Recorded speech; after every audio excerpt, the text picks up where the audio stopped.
warahmatullahi wabarakatuh. Halo semuanya, perkenalkan, nama saya Aklima Sarani dari program studi Sosiologi dengan NIM 23103049. Nah, di sini saya akan menjelaskan tentang sistem ekonomi di Indonesia. Nah, apa sih sistem ekonomi itu?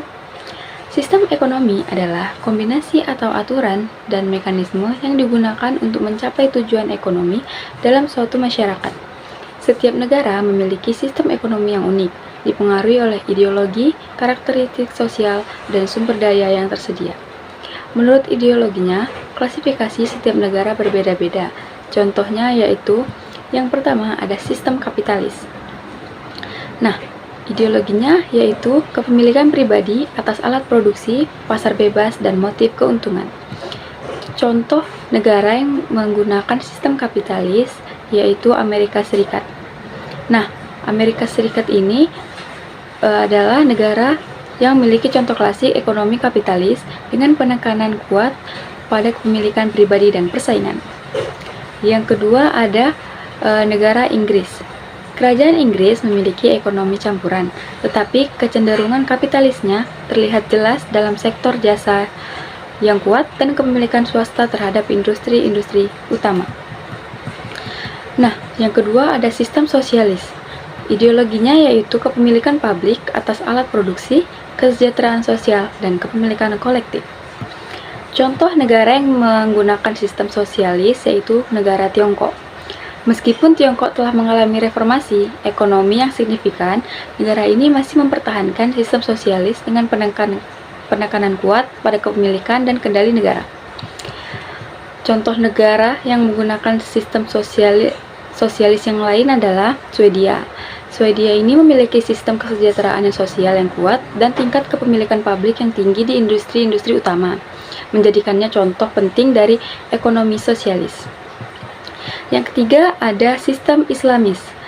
Contoh negara yang menggunakan sistem Islamis ini yaitu Iran. Iran memiliki sistem ekonomi Islamis yang berbasis pada prinsip-prinsip syariah Islam, di mana pemerintah memiliki peran besar dalam pengelolaan sumber daya dan industri untuk memastikan kesejahteraan dan keadilan sosial. Contoh negara yang menggunakan sistem Islamis lainnya yaitu Pakistan. Pakistan memiliki sistem ekonomi Islamis yang berbasis pada prinsip-prinsip syariah Islam, di mana pemerintah memiliki peran besar dalam pengelolaan sumber daya dan industri untuk memastikan kesejahteraan keadilan sosial. Yang keempat, yaitu sistem ekonomi campuran. Negara yang menggunakan sistem ekonomi campuran ini, contohnya yaitu Jerman. Jerman memiliki sistem ekonomi campuran yang menggabungkan elemen pasar bebas dengan intervensi pemerintah. Negara ini mendukung kepemilikan pribadi dan pasar bebas, namun juga memiliki kebijakan kesejahteraan sosial dan regulasi industri untuk mengatasi ketimpangan. Negara lain yang menggunakan sistem ekonomi campuran yaitu ada Swedia. Swedia juga menerapkan sistem ekonomi campuran dengan pasar bebas yang didukung oleh program kesejahteraan sosial yang kuat. Pemerintah Swedia berperan aktif dalam menyediakan layanan kesehatan, pendidikan, dan perlindungan sosial. Nah, fungsi utama sistem ekonomi itu meliputi mendorong produksi, mengkoordinasikan kegiatan ekonomi, dan memastikan distribusi hasil produksi secara adil. Sistem ini juga berkaitan erat dengan proses produksi, distribusi, dan konsumsi barang serta jasa untuk memenuhi kebutuhan masyarakat. Sistem ekonomi mempengaruhi kesejahteraan masyarakat melalui beberapa cara. Yang pertama, distribusi pendapatan, yaitu kebijakan seperti pajak dan subsidi dalam memperbaiki distribusi pendapatan, meningkatkan kesejahteraan secara keseluruhan. Nah, yang kedua yaitu akses layanan publik, yaitu alokasi anggaran untuk pendidikan, kesehatan, dan infrastruktur mendukung kualitas hidup dan kesempatan ekonomi. Selanjutnya yaitu ada pertumbuhan ekonomi, yaitu kebijakan yang mendorong pertumbuhan inklusif, membantu mengurangi ketimpangan sosial dan meningkatkan pendapatan per kapita. Selanjutnya yaitu ada kesejahteraan spiritual dan material. Dalam konteks Indonesia, kesejahteraan diukur tidak hanya secara materi, tetapi juga spiritual, yang mempengaruhi stabilitas sosial. Nah, manfaat dari sistem ekonomi yaitu memungkinkan perencanaan dan pengelolaan pembangunan infrastruktur yang diperlukan untuk mendukung aktivitas ekonomi dan kualitas hidup masyarakat. Dengan adanya sistem ekonomi ini, negara dapat menciptakan kebijakan yang mendukung pertumbuhan ekonomi, mengurangi inflasi, dan mengatasi ketidakstabilan ekonomi. Penerapan sistem perekonomian yang efektif mendukung pencapaian tujuan ekonomi dan sosial negara serta dapat menyejahterakan masyarakat. Nah, sistem ekonomi ini juga dapat diterapkan dalam atau dikaitkan dengan ideologi negara kita, yaitu Pancasila. Nah, Pancasila itu terdiri dari 5 sila. Sila yang pertama yaitu ketuhanan yang Maha Esa, yang kedua kemanusiaan yang adil dan beradab, yang ketiga persatuan Indonesia, yang keempat kerakyatan yang dipimpin oleh hikmat kebijaksanaan dalam permusyawaratan perwakilan, dan yang kelima keadilan sosial bagi seluruh rakyat Indonesia. Nah, berikut ini saya akan memberikan contoh penerapan ekonomi Pancasila berdasarkan setiap silanya. Nah, sila yang pertama yaitu ketuhanan yang Maha Esa. Contohnya yaitu mengembangkan usaha mikro dan kecil yang mengedepankan nilai-nilai spiritual, seperti koperasi yang dikelola oleh komunitas berlandasan iman yang membantu anggotanya secara ekonomi. Nah, sila yang kedua yaitu kemanusiaan yang adil dan beradab. Contohnya yaitu memprioritaskan program-program ekonomi yang mengutamakan kesejahteraan masyarakat, seperti koperasi yang memberdayakan anggota dan memberikan akses pada layanan dasar seperti pendidikan dan kesehatan. Sila yang ketiga yaitu persatuan Indonesia. Contohnya mendorong pembangunan ekonomi yang merata di seluruh daerah, sehingga tidak ada kesenjangan antara wilayah. Misalnya, investasi infrastruktur di daerah terpencil untuk meningkatkan akses ekonomi. Sila yang keempat yaitu kerakyatan yang dipimpin oleh hikmat kebijaksanaan dalam permusyawaratan perwakilan. Contohnya yaitu mengutamakan musyawarah dalam pengambilan keputusan ekonomi, seperti dalam penyusunan anggaran desa yang melibatkan partisipasi masyarakat. Sila yang kelima yaitu keadilan sosial bagi seluruh rakyat Indonesia. Contohnya, menerapkan kebijakan redistribusi kekayaan, seperti program bantuan sosial dan pajak progresif, untuk mengurangi kesenjangan ekonomi dan memastikan semua warga negara mendapatkan hak yang sama.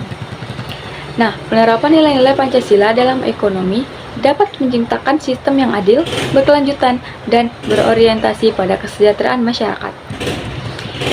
Nah, sistem ekonomi dan kebijakan ekonomi memiliki hubungan yang erat, yaitu sistem ekonomi merujuk pada struktur dan aturan yang mengatur produksi, distribusi, dan konsumsi barang serta jasa. Sedangkan kebijakan ekonomi adalah langkah-langkah yang diambil pemerintah untuk memecahkan masalah ekonomi dan mencapai tujuan tertentu. Kebijakan ini seringkali diperlukan untuk mengatasi kegagalan pasar dan memastikan efisiensi serta pemerataan dalam perekonomian. Dengan demikian, kebijakan ekonomi berfungsi sebagai alat untuk mengelola dan memperbaiki sistem ekonomi yang ada. Nah, di sini ada beberapa contoh dari kebijakan ekonomi. Yang pertama ada kebijakan harga dan upah. Contohnya memberikan imbalan dari pihak perusahaan yang telah menerima pekerjaan dari tenaga kerja dan pada umumnya adalah tujuan dari karyawan atau untuk melakukan pekerjaan. Bila tiada upah, pada umumnya juga tiada hubungan kerja. Misalnya pekerjaan yang dilakukan dalam hubungan gotong royong. Nah, yang kedua yaitu kebijakan produksi. Contohnya mendirikan tempat usaha dekat dengan bahan baku atau tenaga kerja, menggunakan tenaga kerja yang terampil, menggunakan bahan baku berkualitas baik, serta menentukan harga jual yang menguntungkan.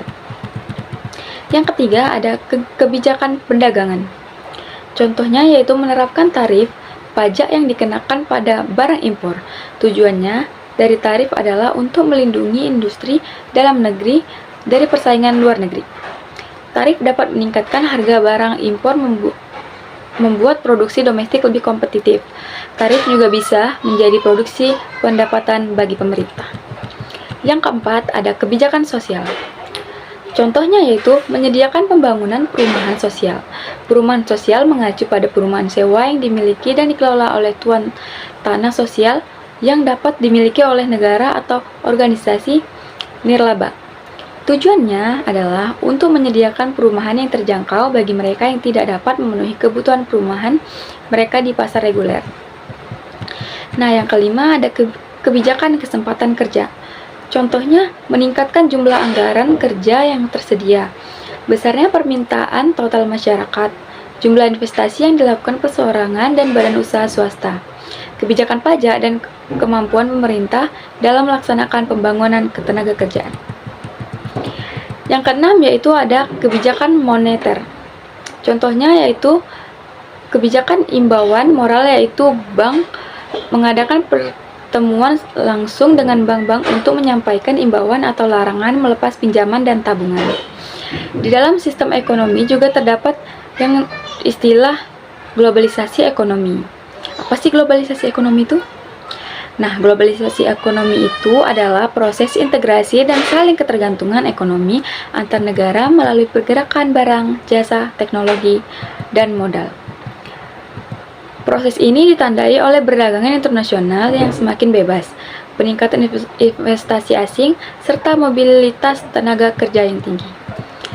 Dampak dari globalisasi ekonomi ini mencakup pertumbuhan ekonomi di negara berkembang, tetapi juga menimbulkan ketimpangan ekonomi dan pergeseran lokasi.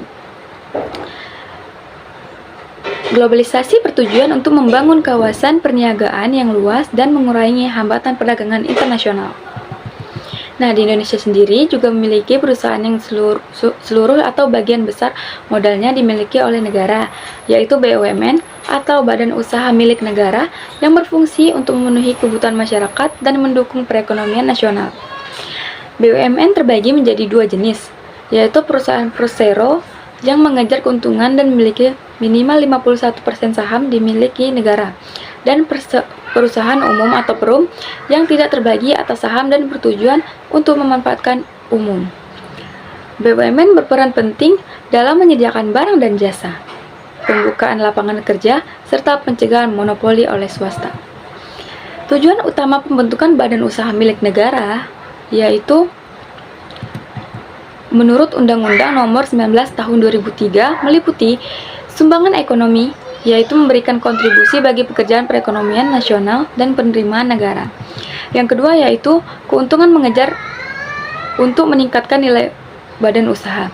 Yang ketiga, pelayanan umum, yaitu menyediakan barang dan jasa berkualitas tinggi bagi pemenuhan kebutuhan masyarakat. Selanjutnya ada pionir usaha, yaitu menjadi perintis dalam kegiatan usaha yang belum dikelola oleh sektor swasta. Selanjutnya ada bimbingan ekonomi, yaitu memberikan bantuan kepada pengusaha, golongan ekonomi lemah, dan koperasi. Nah, selain BUMN, di Indonesia juga terdapat koperasi. Koperasi memiliki beberapa fungsi penting dalam perekonomian Indonesia yang dapat dijelaskan sebagai berikut.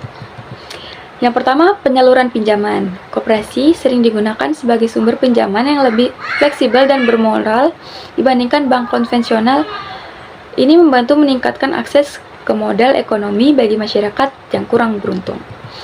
Nah, yang kedua ada peningkatan kemampuan produktif, yaitu melalui program-program seperti pelatihan dan pengembangan kapasitas. Koperasi dapat meningkatkan kemampuan produktif anggotanya. Hal ini secara langsung meningkatkan efisiensi produksi dan daya saing industri lokal. Yang ketiga ada percepatan pembangunan lokal. Koperasi sering fokus pada pengembangan daerah-daerah tertentu, seperti desa atau wilayah pedesaan. Aktivitas mereka dapat memacu perkembangan infrastruktur, perdagangan, dan jaringan bisnis lokal. Yang keempat, ada penyaluran manfaat bagi anggota, yaitu salah satu fungsi utama koperasi adalah menyediakan manfaat langsung bagi anggotanya. Ini termasuk potongan harga, subsidi, dan fasilitas lain-lain yang meningkatkan kesejahteraan anggotanya. Yang kelima ada stabilitas keuangan. Koperasi juga umumnya memiliki struktur keuangan yang stabil karena didominasi oleh anggota yang memiliki minat yang sama.